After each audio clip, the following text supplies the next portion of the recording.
அன்புமிக்கவர்களே, இன்றைய காலகட்டத்திலே நம்மில் எத்தனை பேர் பிறருடைய வலியை உணர்வதற்கு முற்படுகின்றோம்? நம்முடைய பெற்றோர்கள் செய்த தியாகத்தை நினைத்து பார்க்க எத்தனை பேர் தயாராக இருக்கின்றோம்? நம்முடைய வாழ்விலே நம்முடைய வளர்ச்சிக்காக பலர் உதவியிருப்பார்கள். நண்பர்களாக இருக்கலாம், பக்கத்து வீட்டில் உள்ளவர்களாக இருக்கலாம், சொந்த பந்தங்களாக இருக்கலாம், நண்பர்களாக இருக்கலாம், ஆசிரியர்களாக இருக்கலாம். இன்னும் பலர் அறிந்தும் அறியாமல் இருக்கின்ற பலர் நம்முடைய வாழ்க்கையினுடைய வளர்ச்சிக்கு வெற்றிக்கு உதவி இருப்பார்கள். அவர்களெல்லாம் நம்முடைய நினைவில் நிற்கிறார்களா? அவர்கள் நினைத்து பார்க்கின்றோமா? நமக்கு பிறர் உதவி செய்தது போல் நாம் உதவி செய்ய முற்படுகின்றோமா என்பதையெல்லாம் நாம் சிந்தித்து பார்ப்பதற்காக இன்றைய நற்செய்தி நமக்கு அழைப்பு விடுக்கின்றது. ஏனென்றால் இயேசு சீமோன் பேதுருடைய மாமியார் உடல்நிலை சரியில்லாமல் இருக்கின்றார் என்று கேள்விப்பட்டவுடனே சிறிதும் தயங்காமல் நேராக அந்த இல்லத்திற்குள் சென்று அந்த பெண்மணியை குணப்படுத்துகின்றார். இம்மீடியட் ஆக்ஷன், உடனடியாக அந்த இடத்தில் எது தேவையோ அந்த தேவைக்கேற்ற செயலை ஆண்டவர் இயேசு கிறிஸ்து செய்வதை பார்க்கின்றோம். இது நமக்கு எதை வலியுறுத்துகிறது என்றால், நாம் குடும்பத்தில் வாழ்கின்ற பொழுது நம்முடைய குடும்பத்திலே எல்லாரும் மகிழ்ச்சியாக இருக்கின்றார்கள் என்று நாம் சொல்ல முடியாது. ஒவ்வொருவருடைய உள்ளத்திலும் பல்வேறுபட்ட வேதனைகள் இருக்கலாம், பல்வேறுபட்ட போராட்டங்கள் இருக்கலாம், துயரங்கள் இருக்கலாம். அவைகள் நிச்சயமாக நமக்கு தெரிவதில்லை.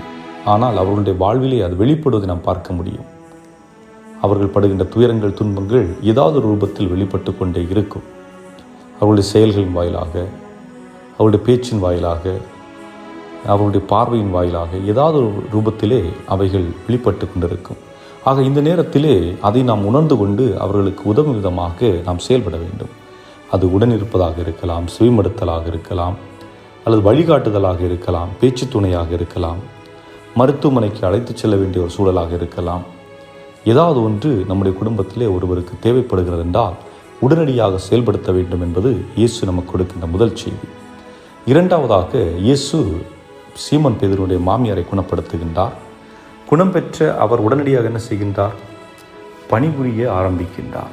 அதாவது கடவுளுடைய அருளை நாம் பெற்றுக்கொண்டிருக்கின்றோம், அல்லது கடவுளுடைய மன்னிப்பை நாம் பெற்றுக்கொண்டிருக்கின்றோம், கடவுளுடைய அன்பை நாம் பெற்றுக்கொண்டிருக்கின்றோம் என்றால் முதலாக நாம் செய்ய வேண்டியது உடனடியாக இறைவனுக்கான பணியை நாம் தொடர வேண்டும்.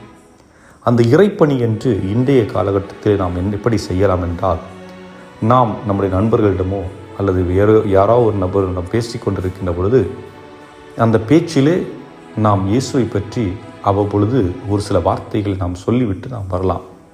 காரணம், பல நேரங்களிலே இயேசுடைய வார்த்தைகள் பல மனிதர்களுக்கு ஆறுதலாக இருக்கலாம். அதாவது நாம் அவங்கள மதத்தை மாறி வாருங்க அப்படின்னு நம்ம சொல்ல போகிறதில்ல.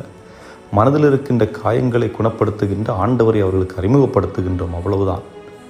அது அவர்களுடைய நாம் மதமாற்றம் என்று சொல்லுகின்ற தவறு. ஒவ்வொரு மனிதனும் நற்பாதையில் செல்வதற்கு மனதை மாற்றிக்கொள்ள வேண்டும். மனம் வேதனைப்பட்டிருக்கின்றது என்றால் அந்த மனதில் இருக்கின்ற வேதனைகள் களைந்து அவன் நலமுடன் வாழ வேண்டும். இதுதான் அடிப்படை பண்பு. ஆக இயேசுடைய வார்த்தைகள், இயேசுடைய போதனைகள் என்பது நல்ல போதனைகள், நற்செய்திகளை, நம்பிக்கை கொடுக்கின்ற போதனைகள்.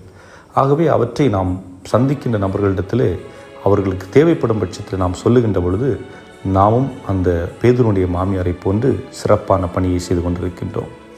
இறை அருள் நமக்குள் வருகின்ற பொழுது ஒன்றை நாம் புரிந்து கொள்ள வேண்டும். நமக்குள் புகுந்திருப்பது தூய ஆவியார்.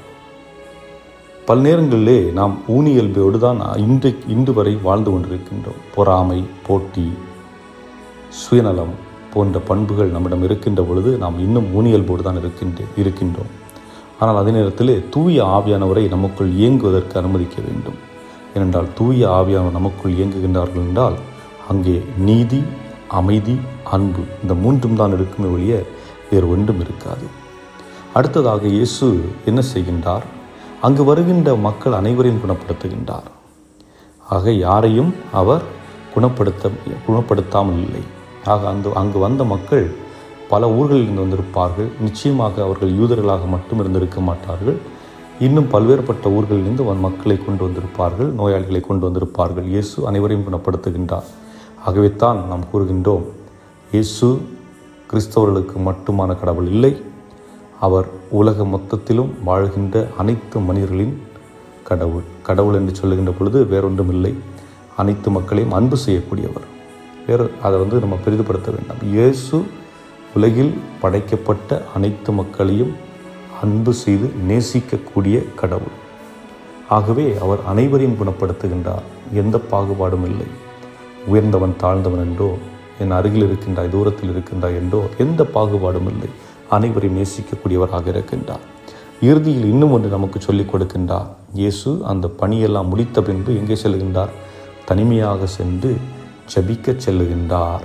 ஆக எந்த ஒரு சூழலும் பணிச்சுமையாக இருக்கலாம், பல்வேறுபட்ட நேரங்களில் நாம் பணிபுரிந்து கொண்டிருக்கலாம், நிச்சயமாக சோர்வாக இருக்கும். ஆனால் எந்த சூழலிலும் கடவுளை மறந்து விடாதீர்கள்.